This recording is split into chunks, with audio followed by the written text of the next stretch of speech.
On les surnomme les rats volants, les pigeons ont super mauvaise réputation et pourtant, ces volatiles ne nous veulent aucun mal. Moche démêle le vrai du faux sur le pigeon parisien.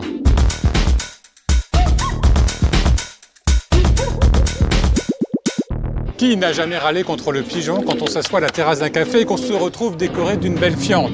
Ce volatile n'est jamais le bienvenu et pourtant, il fait partie de la faune urbaine depuis toujours. Moi, il me dérange pas. J'ai failli m'en prendre dans la figure. Il en faudrait un peu plus, comme à Venise. C'est la cohabitation pacifique. On compte environ 100 000 pigeons à Paris. Ils sont répartis entre 3 grandes races.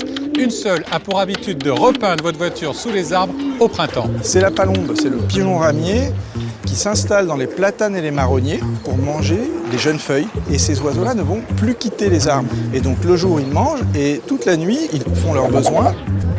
Le pigeon est classé comme nuisible. Et donc à éradiquer?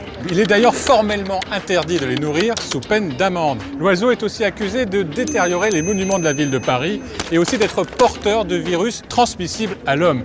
Mais c'est aussi une victime et en particulier des coiffeurs. Si on regarde de près pourquoi ces pigeons ont des doigts atrophiés, en fait c'est parce qu'en marchant sur nos trottoirs, ils vont récupérer des cheveux qui se glissent autour de leurs doigts et qui vont faire des garrots qui vont se serrer et entraîner la nécrose. Alors la prochaine fois que vous roucoulez sur un banc parisien et qu'un gentil pigeon a décidé de décorer votre belle veste bleu marine, ne lui en voulez pas. Sachez que pour lui aussi, la vie peut être moche.